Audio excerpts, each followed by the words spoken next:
And welcome back to part 46 of Final Fantasy XII, where we're finally going to board the Sky Fortress Bahamut and take the fight straight to Vayne himself. Yes, we are actually getting on with the plot, and not only are we getting on with the plot, this is the last part of the main story. Yeah, I know.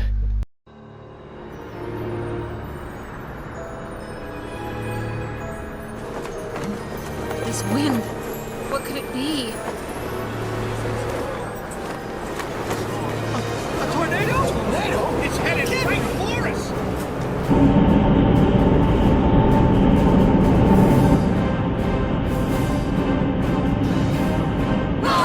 We're coming out of here this way!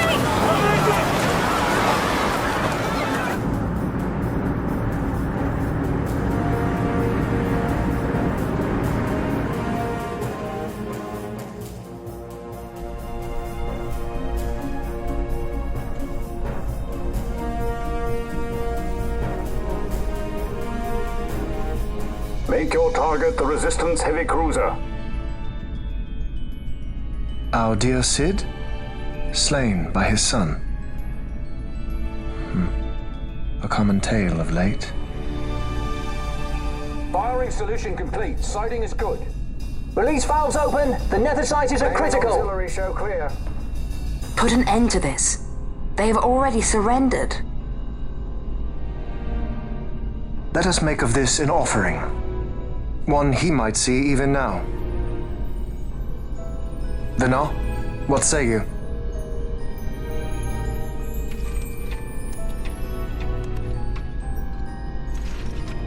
The main battery stands ready. I beg you! Fire.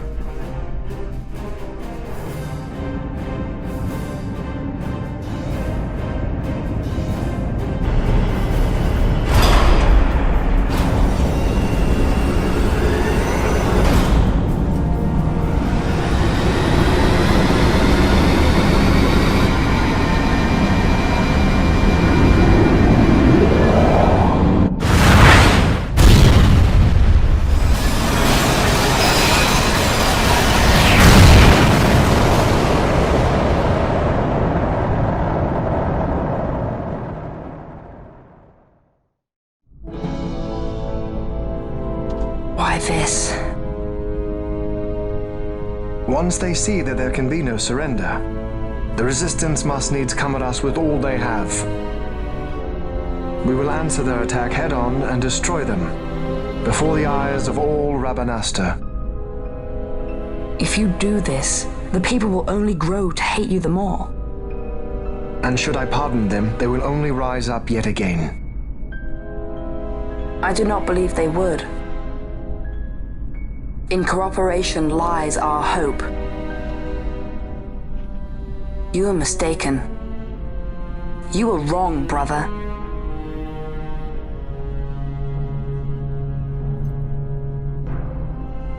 And if I am? You had best find the strength you need to correct me then.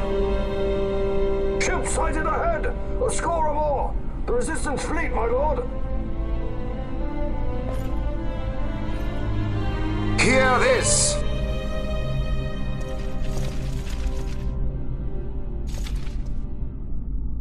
Today we write the first page of a new history. Our history. Each of you must play his part.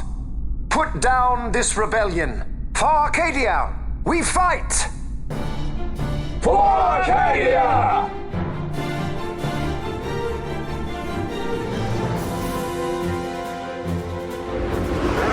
Prepare to fire on my command. Heavy cruiser South Figaro stands ready. Heavy destroyer stretching our line. Page measure launching.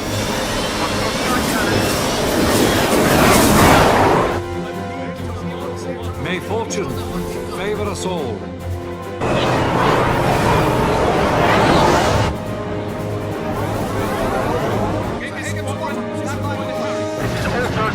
Keep your formations tight. Give them a warm welcome. Many more to choose from. Right for the taking.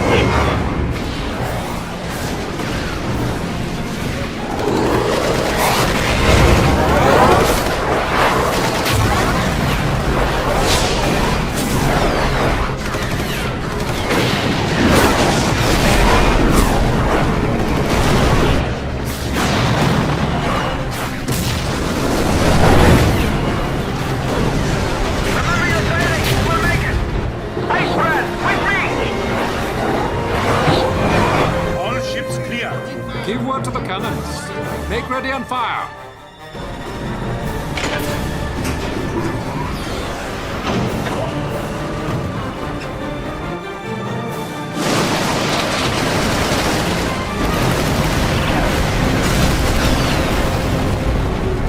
We have a clean line.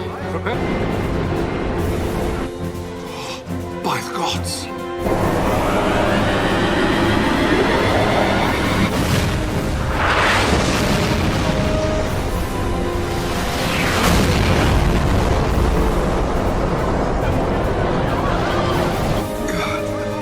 Carrier Galipal, she's lost.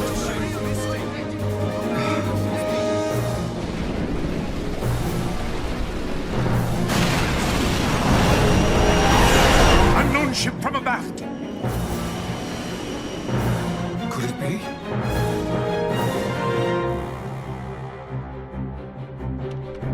Uncle, it is I. I'm crossing to the Bahamut to stop Vane. What are you saying? You are too rash. Your duties come after the battle is over. If we allow them to destroy us here, there will be no after. You must assist our charge. Stop! You must pull back. Stop the stroll. Hold it! Wait! This is Master Solidor. I'm going in with her, so we're fine. I got the princess covered. Larsa Solidor? So you hold him as a hostage? No, Uncle. He will fight with us against Vane. Leave it to us.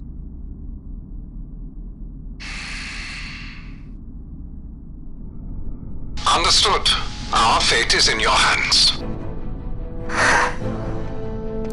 Yes. I got the princess covered. Lars would say that.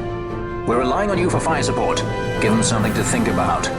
We'll pick our moment and make our move.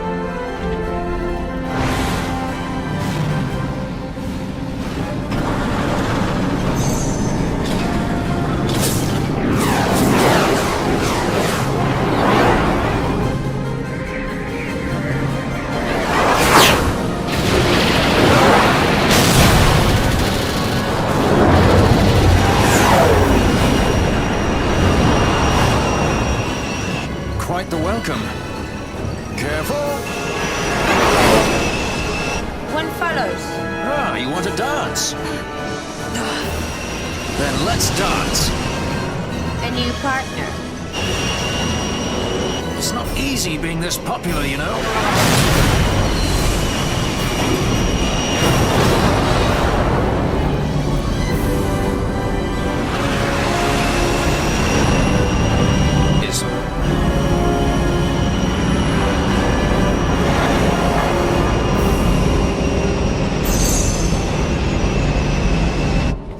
Come on. Come on.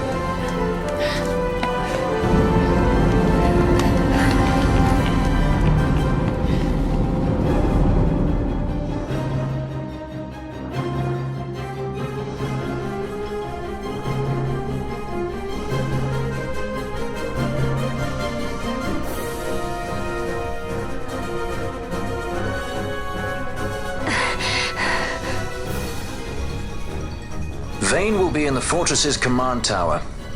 I saw something of the like on our way in here. Right above our heads.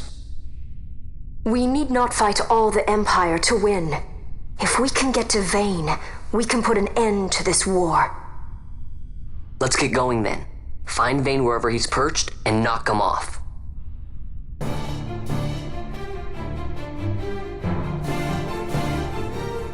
Really fascinating how the PS4's auto-record struggled to record all the CG that played there. Twice it just skipped a second. Like, Balthier went to say there it is, and he just hit is. Like, it just skipped a second, and there was a bit a little earlier on where it sounded like the Marquis was about to say something, and you just missed a sentence. It wasn't anything of importance, don't worry, but it's funny how it kind of missed that. But we are in the Sky Fortress Bahamut, and it is technically the last dungeon of the game, but I still stand by the Pharos Tower as the actual final dungeon of the game, because this is this corridor, and then the central room. And in the central room there's a lift in the middle of it, and that lift takes you to the final boss. And that's it. The main reason why this video is so long is mostly because of the cutscenes. There is a treasure trove of scenes between us and the credits. And I might as well mention it now, there's a licensed song that plays over the ending scene of the game, and so the entire scene is automatically muted because it's just how Square Enix handled it, so people didn't have to worry about copyright. But because the entire scene is muted and it was supposed to be voice acted, I'll probably be talking over it since otherwise it will just be silence. But once you go through the basic mooks, feel free to press on down the stairs.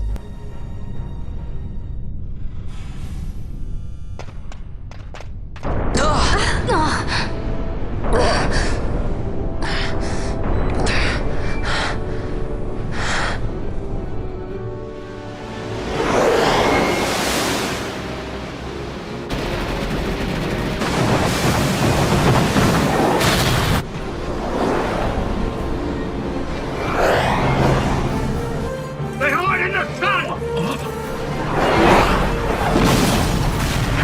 Battery destroyed! It's overpass is hit! Damage report! We need those ready fighters! Enemy squadron still incoming! What are you waiting for? Fire! Fire! Is this their worst?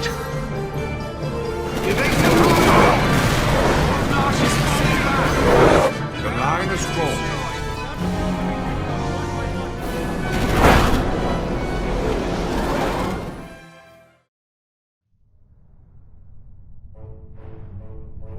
The Resistance fights their battle well.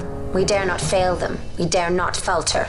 Stop worrying. We just have to clean up here, and then Ash will be the queen.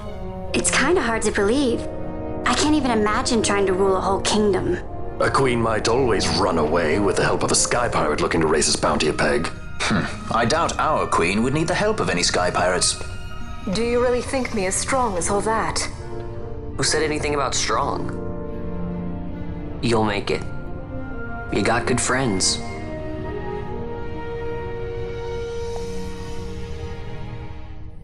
That's a nice scene to see. There's a little bit of banter between them all, but it makes me really wish that it happened more often, that there was more banter between all 6 of them. Like, the closest we got was just Barsh jumping in on Varn and Penello's conversations at random points to just kind of tease them a little bit, and that's kind of it.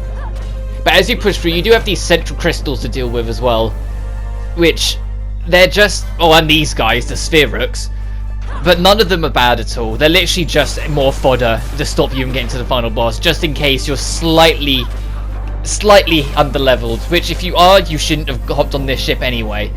If you're playing on the PS2 version, this is even less of an issue because there's no autosave, then there's no manual save on the Sky Fortress Bahamut. Once you enter the Sky Fortress, it is a point of no return, so the moment you're on here, you're stuck here until you either win or game over. But when you're ready, push onto the lift in the middle and get ready for your first of the long line of bosses towards the credits. Because yeah, I am kidding, that is literally it of the dungeon. We're in the final bosses now.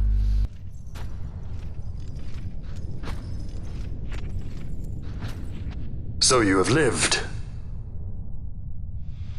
I am Judge Magister.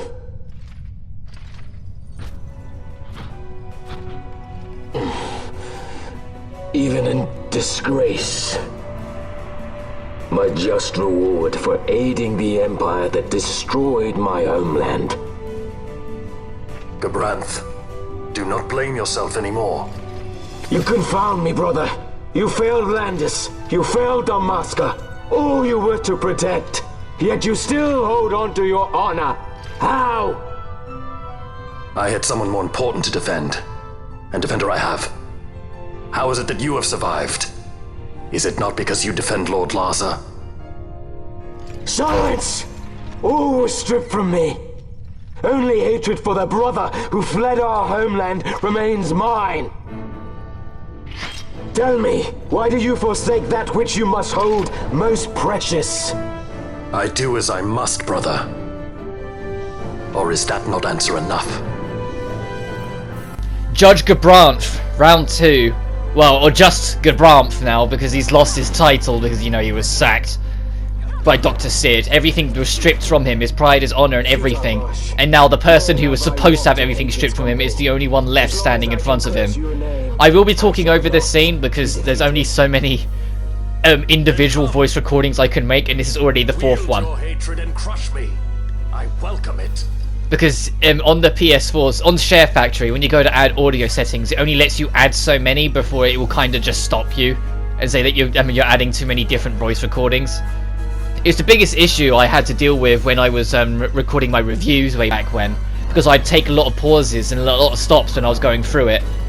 But once the cutscene is played out, he will renew himself and the main fight will actually begin. Almost immediately afterwards, he will throw his ultimate at you, so you know what really to expect. It is a screen-wide attack, so will hit everyone, but as you just kind of saw there, doesn't really do much. Also, at this point I remembered that I actually still had the bubble belt on Balthier and Ash from last part, which just completely, like, I was kind of like, oh, whoops, I just completely forgot I had it. But as you can tell, this is another point of where I was talking about before, we're already kind of over-leveled. Not too bad that the rest of the phases of the final boss will be too painful, but Judge Gabranth here kind of fell apart quite quickly. Even if he got a cheeky kill on Balthier during that, he still fell apart relatively quickly.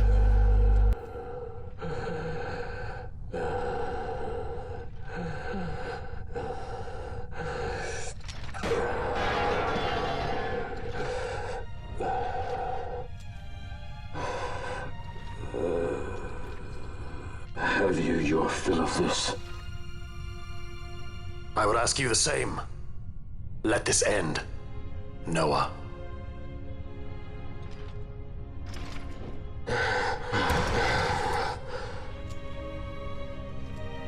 I've no right to be called by that name. Then live and reclaim it.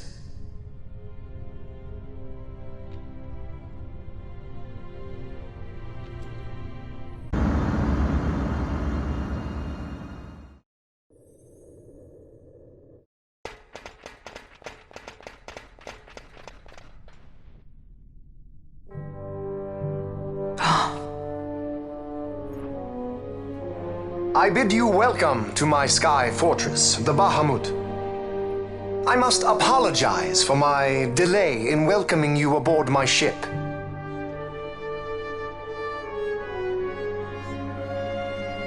Permit me to ask, who are you? An angel of vengeance? Or perchance a saint of salvation?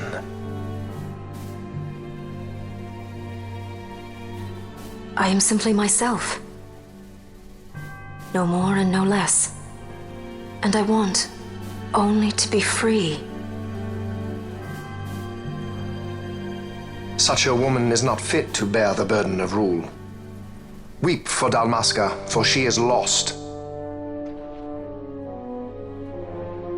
Observe well, Asa. Watch and mark you the suffering of one who must rule, yet lacks the power. No. No, brother. I will not. Though I lack your power, I will still persist. Bold words, child.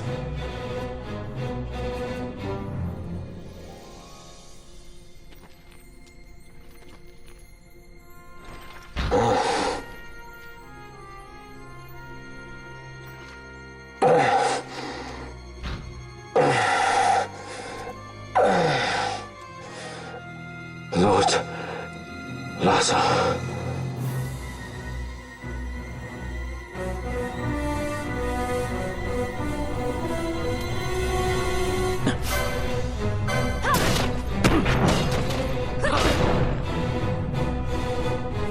Your lives are forfeit, and your insurgents with them. Dalmasca will again know order.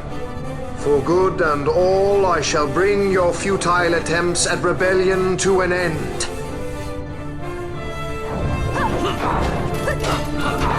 What am I to do with those who would oppose me? But show them death!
brother!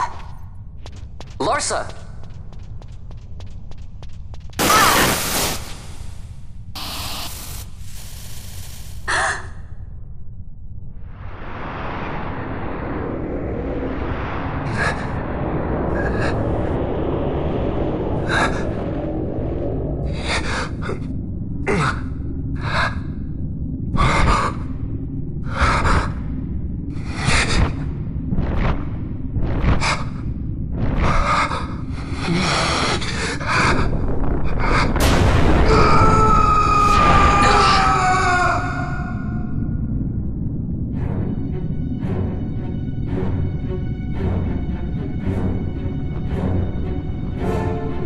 Manufactured nethicite.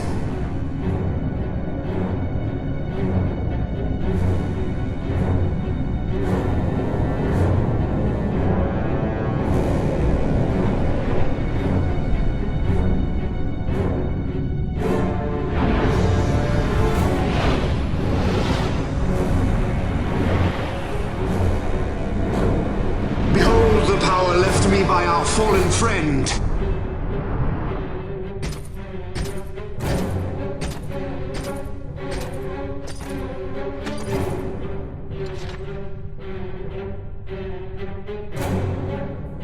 Gabranth, you will defend my brother. He will have much need in the hell to follow.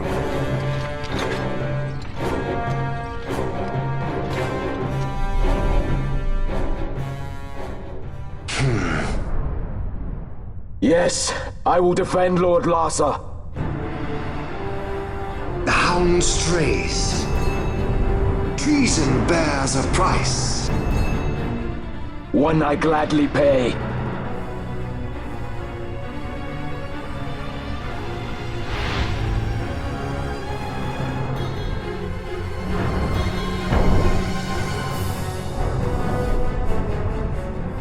I didn't want to talk over that whole first phase because of the cutscenes involved with it and the fight as a whole being kind of significant from what we were going to do. As you can see, this platform we're on is actually a lift and it is moving to the top of the Sky Fortress Bahamut as we fight the second phase of Vayne. Vayne Novus, as it is called. He's been buffed up by the powers of the Magicites, and it's not the only time he'll be buffed up, as he is determined to make himself his own Dynast King. The tyranny of the gods is ended. We are their puppets no more. The freedom for which we have longed is at hand. Well, we'll have to see, won't we, Vayne? We've got Gabranth fighting with us, and it's the only time we ever get Gabranth fighting with us, but it's still pretty cool to have. Similar in the Phase 1, you had Larsa fighting with you. Neither actually count as a guest, so you can't check their stats and you don't get to see their health. They're just with you as like an extra NPC ally. But Vayne Novus's ultimates are a lot more dangerous than the ultimates you would have seen during the first phase. Because these hurt. They hit everyone and they will hurt. Yes, I'm aware that we're still, you know, kind of slightly over-leveled, but it's really not as bad as it looks. We've managed to find an effective balance, but when he's nearly dead, he will always do this as a last ditch. No matter how quickly you do it, when his HP is nearly done, you will have to deal with this coming down at you. This crazy blade of Doomlight that he is going to yank down to the ground towards you. Crazy ass looking attacks. I can appreciate that they wanted to make it really stylish and go out with a bang for the final boss in this game, but some of the flashy final attacks we've had in the much older Final Fantasies just kind of show it up even to this day. Like, I know I'm biased because I've been playing it recently, but the original Final Fantasy VII as well, the supernova that Sephiroth does at the end of the game is still one of the most insane final attacks I've ever seen. But I should probably stop talking over this cutscene because this one's a long one, and we're going to start hearing the game's amazing final boss theme. Even a stray has pride.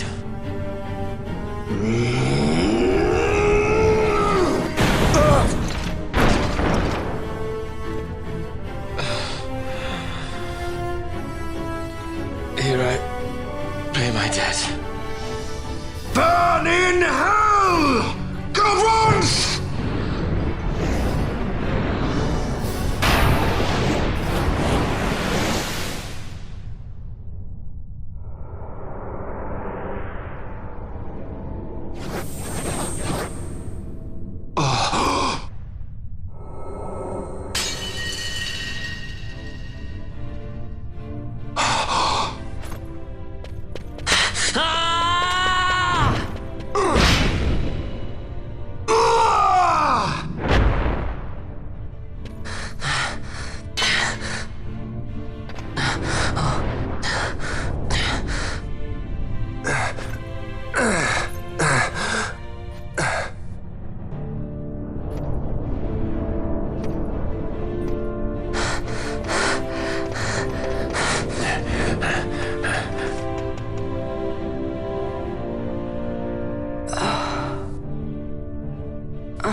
Bosh, tell me.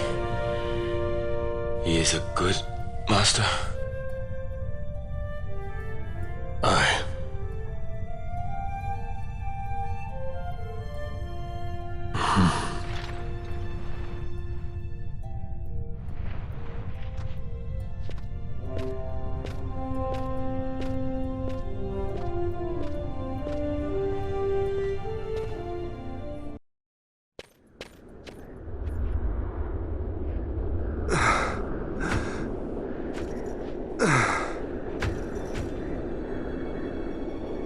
Penna!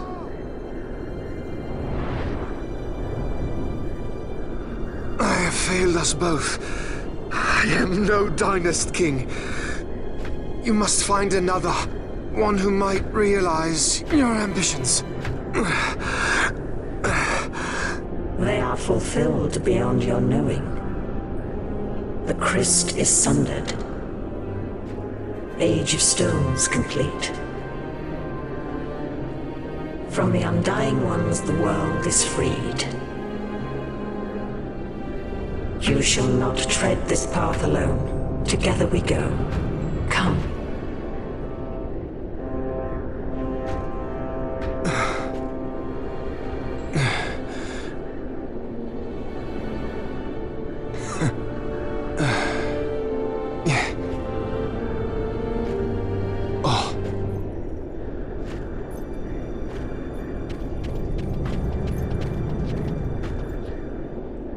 Won't Sid be eager to learn what has happened here? History begins anew.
Final boss time! Vane's third and final form, known as the Undying. A name that has been mentioned a few times before, actually. They have actually been foreshadowing a fight against a being known as the Undying for quite some time. You can't see its health bar.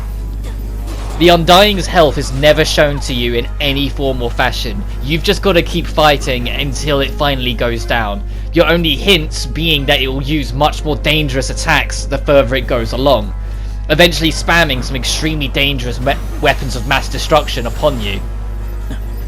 Most of its attacks will also have a piercing property, meaning they'll mostly be ignoring your resistances and partially your defense. So regardless of your level, they are going to hurt.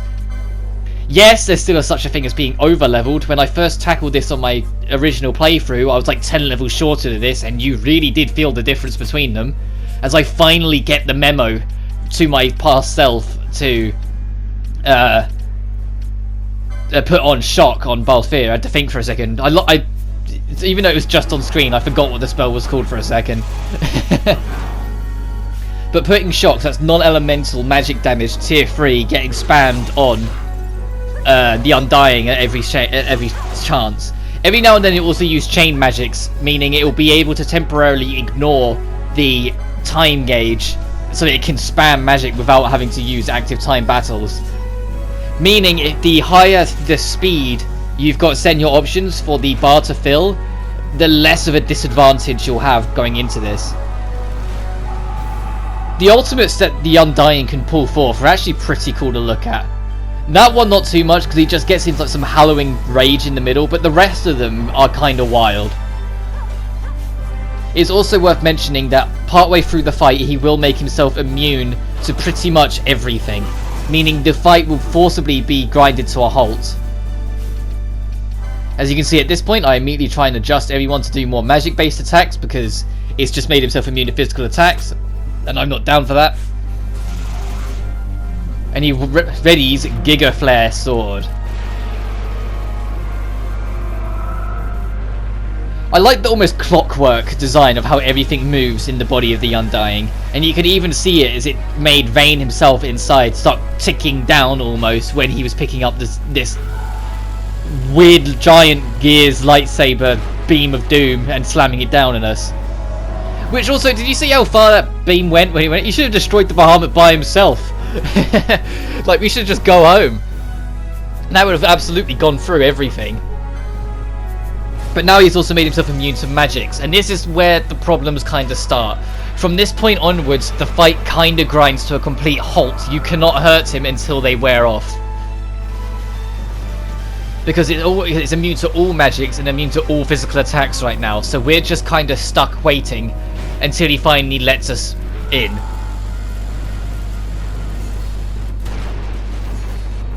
As he slams us with another Giga Flare Sword, definitely destroying the Sky Fortress Bahamut without our help. Piercing Holy is probably the attack they're going to be wary of the most, because with Barsh's setup, Holy is going to hurt him more because he's immune to Dark. So if Barsh is ever directly targeted with it, we're going to feel it. But as it stands right now, we're kind of just at a loss waiting for time to pass to get access to him. So at this point I decided to take the opportunity to try and see what items might be able to ignore both rules, to not count as an attack or a magic, to squeeze through. And I end up more just wasting time than anything else. You also have Piercing Dispelger. The difference between Dispelger and Piercing Dispelger is that you cannot under any circumstance get past Piercing Dispelger. If you have any buffs on your party, they will always all connect with that. Here's this final main ultimate, and the most terrifying one of all in terms of the raw damage it can do. Also, remind me again why the Sky Fortress Bahamut is still standing. But when he does this, you are usually finally free to attack him afterwards, as you can see there. So as soon as you have done it, and you've survived it, and recovered a little bit, wail on him, because you've probably nearly finished the fight. He will only use it in his dying breath, so I use a Mega Elixir, and then I push to finish the fight, ending the insanity once and for all.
fly? No fuel goes to the Glossair engines. Damn. Vaughn, you're in charge. I'm checking the engine room. Right. Fran, with me? Look! Bahamut's Glossair rings are stopping!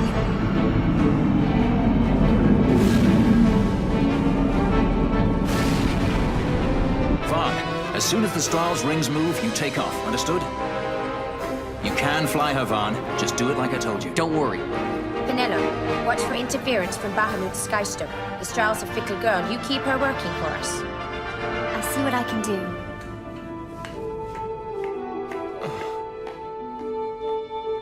Bosh, look after Larsa, will you? If House Solidor should crumble, the Empire would fail, and civil war would take us all. I understand. The Lord Larsa is our last hope.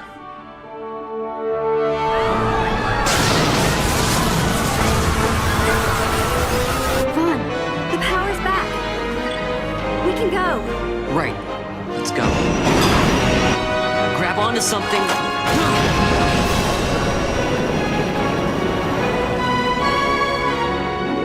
Sir, it's the Stroll. She's left Bahamut. She's moving away. The Stroll. They made it. At last. The Bahamut has fallen. The final test is upon us. The judges shall rule us no more. Main cannon on the Alexander. This is Judge Magister Gabon. All forces cease fire. I repeat, all units of the Arcadian army, hold your fire. The battle is over. As of this moment, we have signed a ceasefire with the Shelia Benargan Delmasca, the Royal Majesty.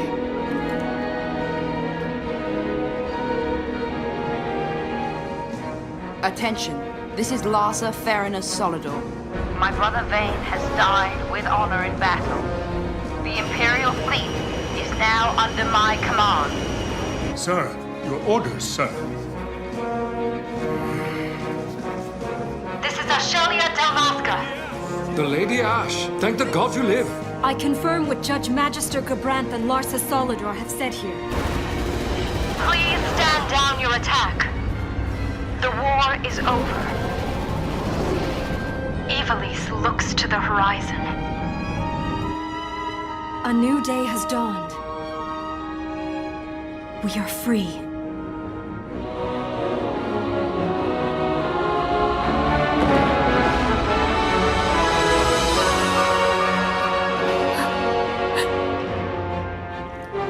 Look, Vaughn, the Bahamut!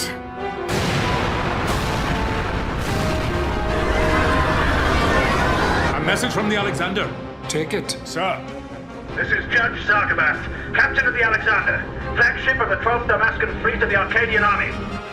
I address all ships in Rabanaster's airspace. The Bahamut must not be allowed to fall on the city of Rabanaster. We are preparing to ram her. Do not interfere. Madness. Should she fall, the paling will not hold, and all Rabanaster will be obliterated. All ships, concentrate your fire on the Alexander's remains once Bahamut is clear of the city. Hasty, aren't they? I think it's a little early to be throwing away our lives just yet. Balthier? Wait! Balthier, where are you?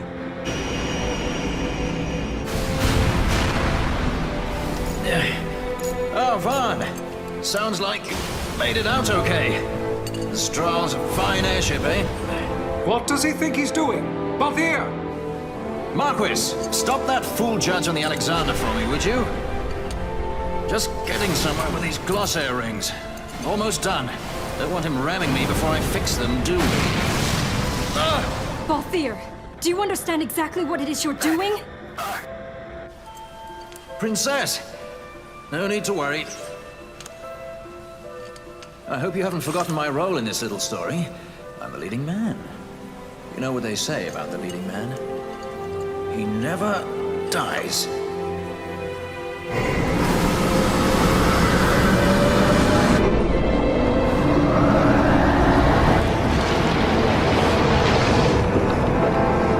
Let's fly!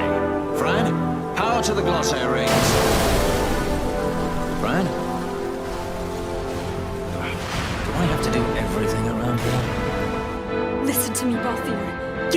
Bahamut immediately.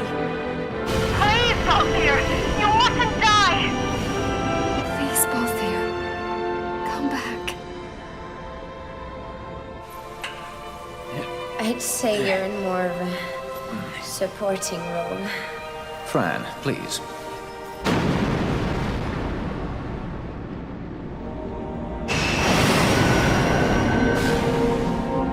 Vaughn, the Strahl's in your hands. You'd better take care of her, you hear? If there's one scratch on her when I get back... Roger that. We'll be waiting for you.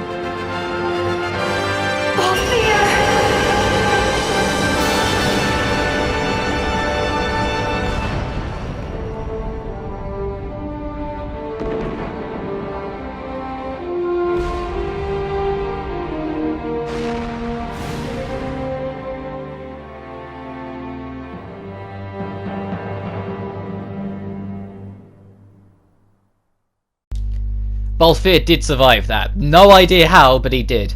But as I mentioned earlier this part, this entire scene is automatically muted on the PS4's auto share because a licensed song plays through the whole of it. So unfortunately you won't be able to hear any of it, so I'll start talking now.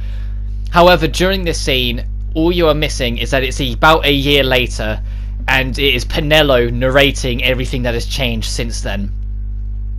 So I will kind of be a mouthpiece for it as it goes on, explaining bits and pieces as I start giving my final thoughts towards one of the oddest Final Fantasy games in the series. Benelo's just mentioned, as they just mentioned it to confirm, a year has passed.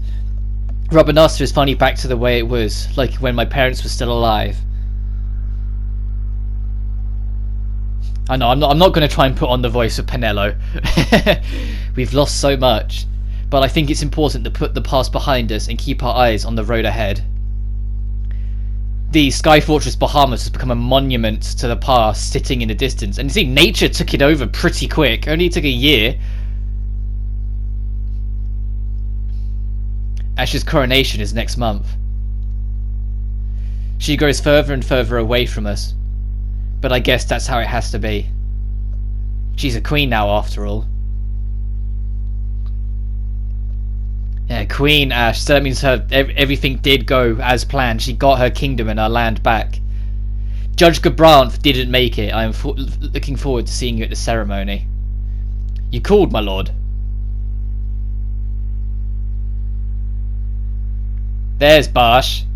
Barsh took Gabranth's place and took care of Larsa. How is Barsh? I know he went with you to Arcades to further the cause of peace in Ivalice. But still, I hope he comes back to Rabanastre and Ash soon.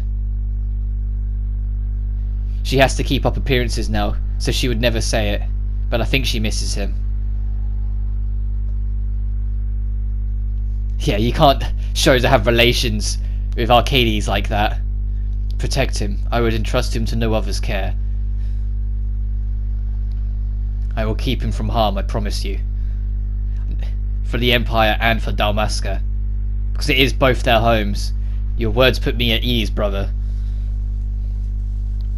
Sorry to leave you. I wish I wasn't talking over this, but there's literally, like, nothing I can do. It's the same with the credits. Like, they don't have to mute the credits as well, but they mute the credits even though that doesn't play the licensed song. Like I said, the licensed song only plays during this whole ending scene. But alas, it is what it is.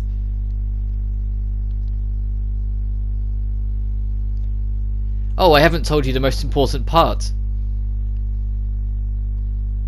Varn and I have been taking care of the Strahl, but it was stolen. We had just finished having her tuned up too.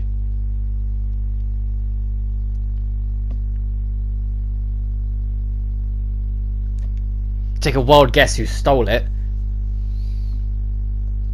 Something more valuable, the cache of Galbados. I await you in Minerva.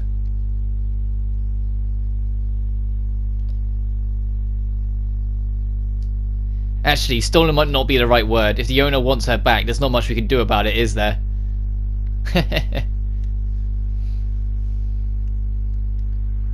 I wish we saw more of Varn and Penelo just being goofballs together. We really don't see it in this game.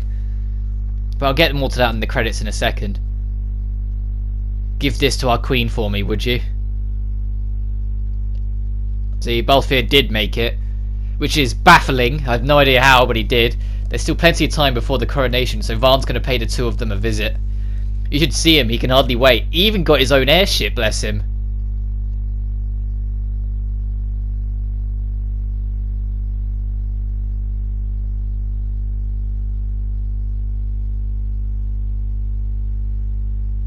I'll be going too, of course. Every good sky pirate needs a partner, right?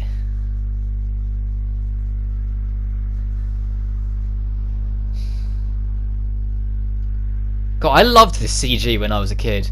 When I was younger, this CG looked so spectacular, and the fact that Square Enix have always been kind of like the masters of it is great, but the only thing that ends up aging it is when the next game comes along and has even better CG. It's like playing the 7 remake. Some of the CGI in that is ludicrous. Absolutely insane. But that's a topic for another day, because that is the end of Final Fantasy XII. A very different Final Fantasy to any that came before it, and was the start of a very different dramatic turn for Square Enix and the future of the series. Final Fantasy XII was the first one that truly scrapped the turn-based mechanics of the originals. 10 had already started to change things, and 10-2 took it even further, but this was the first one that truly changed the formula for the sake of change, instead making it a more action-focused, in-the-moment encounter that didn't have a standard battle theme, didn't have a standard victory fanfare, had a more dramatic and slow political story, heavily influenced by Star Wars, but I've made enough jokes about that, with a more sophisticated and grounded aesthetic and soundtrack, with it being the first mainline title to not be fully composed by Nobuo Uematsu. He had no involvement in this soundtrack whatsoever, which is, you can kind of tell the difference. If you play only the first 10 and then play anything that came after 10, you can hear the difference between a Nobuo Uematsu soundtrack and a not Nobuo Uematsu soundtrack. But this game wasn't without its problems. I've mentioned it before, but this game, for its development, actually went through a lot of trouble, and it actually resulted in the director of this project leaving a good amount of time before it was even finished. The team left behind was kind of left to fill in the blanks without their leader, and so there were things that were cut and were missing. I know I've praised it on and on about how many extra little details and little things you can do in the game makes it feel like it isn't, but that only goes as far as the extra stuff. The actual main campaign, when you look at everything that put it in place, the only reason it was so long is because of the areas in between. But the actual story for this game is incredibly short and pretty by the numbers. There aren't any real big twists that blow you out of the water. No grand moments that make you go, what? Really? It plays it pretty safe for the entirety of it. Another thing I'm going to quickly comment on, though, just because it's starting to happen in the background, during the credits, they don't just show events and artwork of the game, they show concept art of some older ideas, like that one there, of one of, I can only assume might have either been Penelo or Ash, but an earlier interpretation of the character. Older artwork suggests that this game was going to be a hell of a lot more old school Final Fantasy than it ended up being.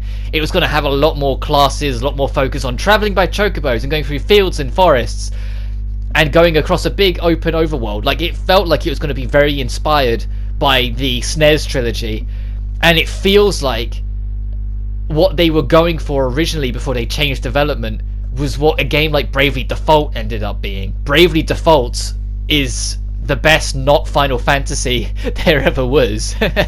Look at this older design of Balthier and Fran, for goodness sake. Look at how more natural Fran looks and how different they look compared. Look, Balthier looks so much younger than what they went with for the final design. Like, they wanted him to be more of like a thief than what we ended up getting, like a thief class, instead of making him a sky pirate who's middle-aged and gone through the testing times and such. But this game's main story, regardless of where they ended up, did have holes in it and was rushed to an extent. There is a lot of things that just didn't really come to be, didn't really happen, or only loosely explained, or characters that don't really get any real screen time, like Alcid here. Like, for someone with such an important background and character, you see him in 3 scenes, and that's it for the entire game. The head of Burt Omisake, he's in 1 cutscene, and that is it. Most of the judges only get 1 scene before they're either encountered or killed. There's Bosch and Noah, who we learnt was Judge Gabrant's real name.